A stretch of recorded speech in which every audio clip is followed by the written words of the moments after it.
Okay, so ladies and gentlemen of the DC Universe, after a week break, I am back to bring you my Creature Commandos Episode 3 recap, review, and breakdown. And I return to you as a married man now. That's why I've been gone for a week. I know many of you know about that. And thank you to so many of you who wished me congratulations over on social media and whatnot. I'm sure maybe I've put a couple of pictures up on the video. I had a great day. The Superman trailer didn't drop as well, which is a bonus for me, which means I can now cover it whenever the heck that is dropping. And I know this is getting to be a little bit of a long intro to this review, but I just wanted to get a couple of things out the way. There's going to be a new DC news roundup in the next day or two because there's a few things I've missed out on. I may sound a bit sick right now. Typically, I got a bit sick on my mini moon where I was away for a few days in Bruges. Beautiful place, by the way. Go check it out for the Christmas market. This is amazing. But anyway, now that I'm back, we need to get into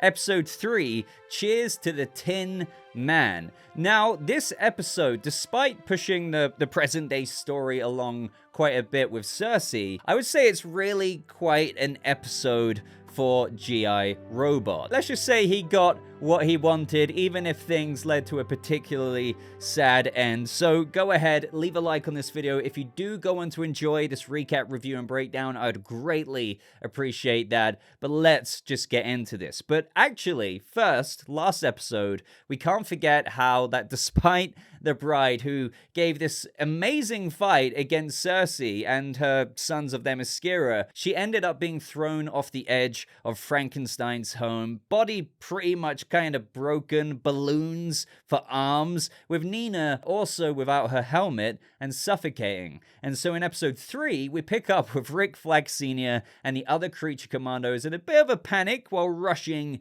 to their aid. Now, as Rick Flag Sr. is giving out his plan of action, this is technically the first team mission that G.I. Robot has been on for a very, very long time. And in this moment, he's reminded with this team effort of his old days serving with Sgt Rock and Easy Company in World War II. Now, as we enter this flashback, they're approaching the German forces and they're taken by surprise and are getting blasted with tons of fire. And in this moment, G.I. Robot takes the opportunity to transform and do what he does best, and that is to rain down fire, destroying each and every single one of the enemy. And I have to say, it was pretty brutal, with the German forces getting torn apart, like fingers, hands, just, insides, guts flying out, you name it. Now, everyone afterwards celebrates with G.I. Robot, and he seems to be more or less living his best life. And as we've seen him act in present day, he really yearns to go back to that. So what I really liked about this scene is that we got to see just the briefest snippet of Sgt Rock and the members of Easy Company. Now, you guys may remember recently in the news that Daniel Craig and Luca Guadagnino are eyeing a post-queer reteam in DC Studios as Sgt Rock. So we could be getting a movie. Sure, Daniel Craig hasn't been confirmed to be Sgt Rock, but you see where we're going with this. It will be a movie set in the chaos of what we just saw. And I know some people don't see the vision right now, but I just envision this kind of Inglourious Basterds kind of Sgt Rock, Daniel Craig, crazy World War II, DC Universe in the past kind of adventure. And where, as James Gunn has often said, even though there is going to be a story that somewhat weaves throughout the projects of the DCU, you're still going to have them feel like standalone projects where your friend down the road who may not have tapped into the first 4 projects of the DCU can watch this completely standalone without having the need to feel like they need to do homework. And hopefully that means in the live action Sgt Rock movie, hopefully with Daniel Craig, because I think that would be a stellar casting,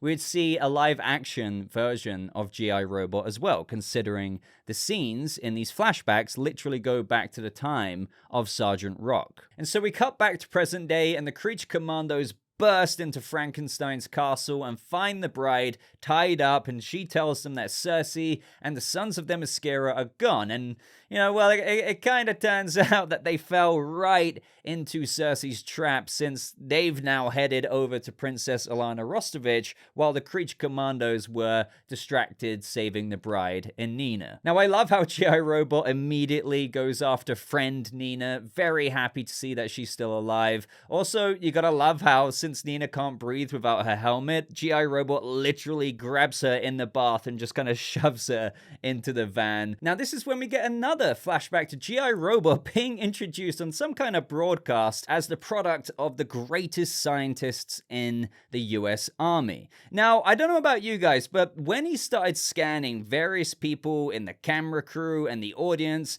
asking if they've, checked all of their identification cards, I really thought for a split second that this could be the moment they reveal as to why he was eventually locked up. Like, I was quite literally readying myself for one of G.I. Robot's flaws to, perhaps be that he's too easy to trigger and maybe let loose tons of bullets into this audience. Now, it turns out that didn't happen, even though we kind of got something like that later on, which I think was actually better. But this is when we even see William Magnus, also voiced by Alan Tudyk, by the way, on top of Clayface, on top of Dr. Phosphorus, talking about G.I. Robot's AI system, saying that he has some kind of vague self-awareness, and that the military general thought that it could be of some use to William Magnus and his studies. And so then we see William Magnus studying G.I. Robot in the 1960s, since he said that the war was around 20 years ago.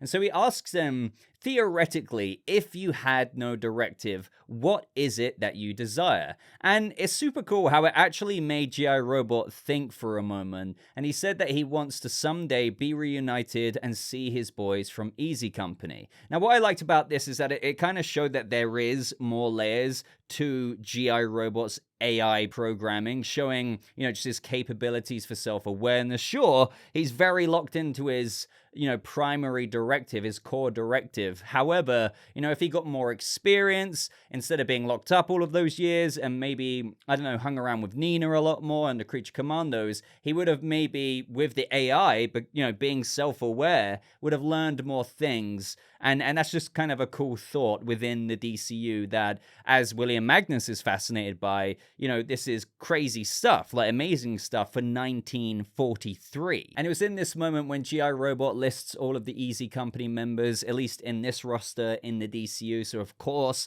that is Sgt. Rock, Bulldozer, Little Sure Shot, Wildman, Canary, Four Eyes, and Bogman. Now, these are characters that, of course, we could see in the Daniel Craig movie, or you could even take that as like an initial lineup for the characters that we could see if that project comes to life. Now, William Magnus then says that G.I. Robot will help him a great deal, help him create the next wave of automatons. Now, this is really cool just because William Magnus in the comics created the Metal Men, and alongside them, he actually saved the day many a time in the DC universe. So again, it's just like, I'm not expecting tons of heavy exposition dumps in Creature Commandos, and I've always said that, but stuff like this, decades and decades and decades into the DCU's past and its alternate history, as James Gunn says, it just fleshes it out that much more with how, in the 1960s onwards, William Magnus would create his Metal Men and actually get some influence from G.I. Robot. Now, would we see William Magnus in live action? I don't know about that, but either way, it's still some cool lore to have just written down or read about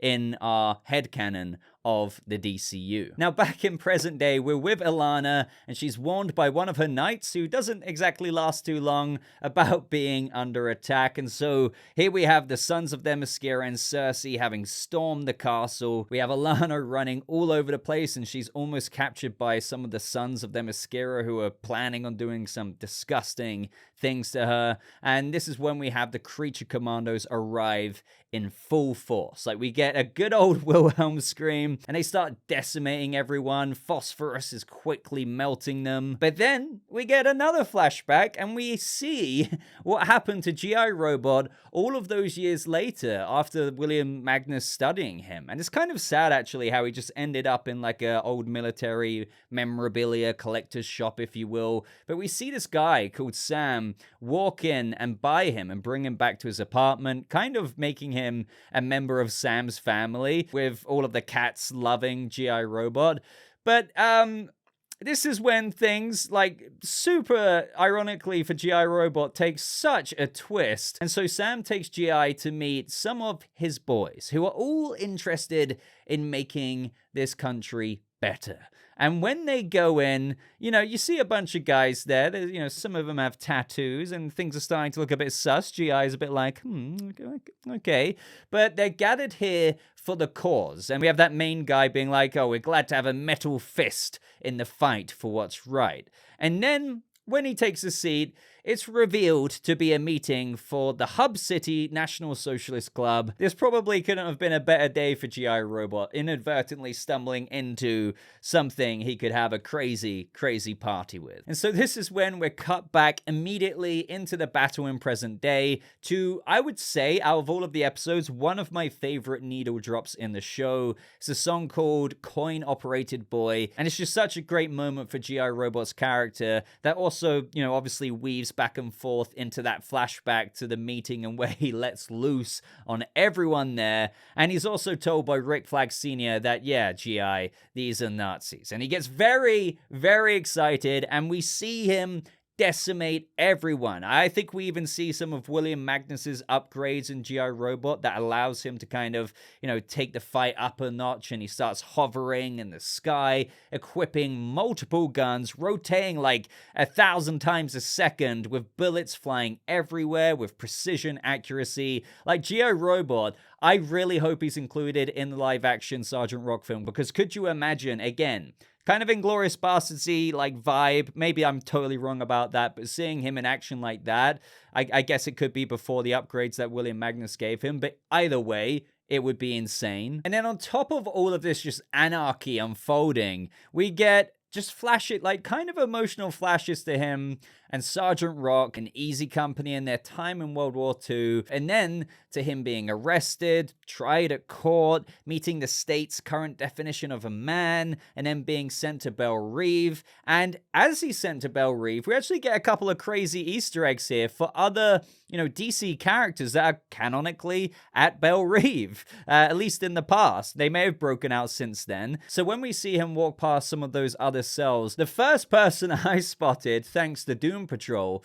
was the Animal, Vegetable, Mineral Man, who looks just as what I would like him to look like in the DCU. Now, we also have, to the right of Animal, Vegetable, Mineral Man, almost choking on saying that there, at first who I thought was Bugman, but it's actually Crimson Centipede. And as for the two on the left, we have Fisherman, who is an enemy of Aquaman, and then right in the corner there, we have Shaggy Man, who was actually created by Professor Ivo, and is an enemy to the Justice League. And then, guys, as G.I. Robot is having the time of his life, Cersei, frickin' Cersei, who I also love, but nah, man, she blows him up and destroys him completely. And honestly, in this moment, I was like, no, like, I would have loved to have seen more episodes with G.I. Robot and friend Nina. Speaking of friend Nina, she goes over to him with tears in her eyes, and right before he powers off for good, he says, "What a beautiful day,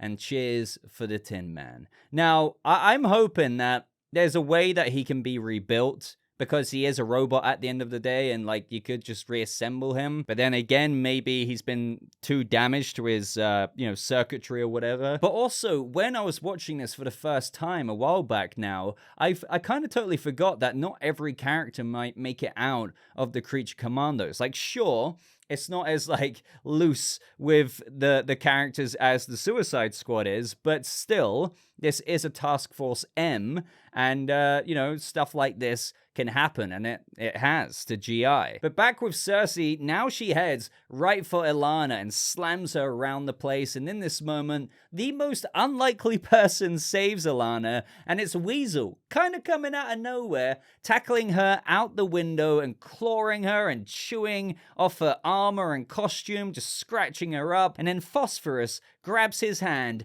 and just irradiates her face. You can only begin to imagine how having your face melted off a bit would just kill. And then as Cersei begins to gather herself, we get quite a big tease for what I would say is the larger plot that we delve more into in next week's episode. And she says, "You don't understand what you've done. You've doomed the world." So it's I know some of you are like, wait, what does she mean by that? So what I'll say to that is, so was Cersei actually trying to take out Ilana because she thinks it might avoid the doom of the world? I mean, that's quite a simple deduction there, but it gives you a little bit to think about. And my only, I don't know if I want to call this a critique of this scene, because, Cersei could have just been, really, I don't know, her mana levels to all the RPG players out there could have been pretty drained, her magic level, if you will. But in this scene, she wasn't in cuffs that would, stop her from using magic. So I just felt like she could have easily teleported away to kind of get out of that situation and just live to fight another day, if you know what I mean. But yeah, I would just say headcanon-wise, she was just bested. But I would love to know your theories about what Cersei meant with regards to how you don't understand what you've done. Through avoiding Cersei killing Ilana, you have doomed the world. And you just kind of have the Creature Commandos stood there wait, what?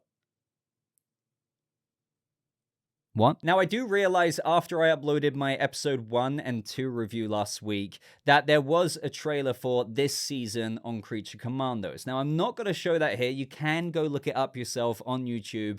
But the reason why I'm not showing it here is because I felt like it gave too much away with some episode footage of episode 4 and beyond. I mean, clearly because it's a, this season on Creature Commandos trailer. But, you got a glimpse of Superman in there, David Corenswet's Superman, and other DC heroes, and just various other clips that sometimes marketing includes where, sure, it may be out of context, but if you think about it enough and dissect it enough, you might be able to be like, this could happen or that could happen. But still, it kind of remains a bit ambiguous. So let me know if you have any theories as to the scenes you saw in this season on Creature Commandos trailer as well, and how you think that ties into the plot of the overall season. But overall, for episode 3, what can I say? I enjoyed it just as much as episode 1 and 2. In fact, I think I enjoyed it more than episode 1. Episode 2, combined with episode 1, as I said, I was very glad that they did the double episode drop, because it kind of launched you into the show. And if they only released episode 1, I felt like it would have been, they would have required a bit more to get people captured by Creature Commandos, given that they're only 20 to 22 minute episodes. But episode 3 pushes things along. But episode 4, I can tell you now, definitely will push things along even more, especially with, I guess, what you could call a little bit of a cliffhanger with what Cersei teased. So look forward to next week's episode, because it's certainly, all I can say is it certainly gets interesting. But let me know what you thought about episode 3 down in the comments below. F's in the frickin' chat, in the comments, for GI Robot. Now, just to let everyone know, videos will be back to normal now. I'll be doing news roundups, updates here and there, extra videos, you name it, as we go into the Christmas period. And then over Christmas, as per usual every year, I'll have a couple of pre-recorded videos going up, and actually a Creature Commandos review going up on Boxing Day, because I kind of forgot that there's an episode that releases on the 26th of December. But that is absolutely everything from me today, guys. Can't wait to see what you have to say about this episode. If you liked this video, I would greatly and deeply appreciate you taking 2 seconds of your time and leaving a thumbs up on the video. Consider subscribing for more videos just like this. But until next time, thank you so much for watching. I hope you have a lovely rest of your day, and I'll see you, fellow people of the DCU, in the next video. Goodbye.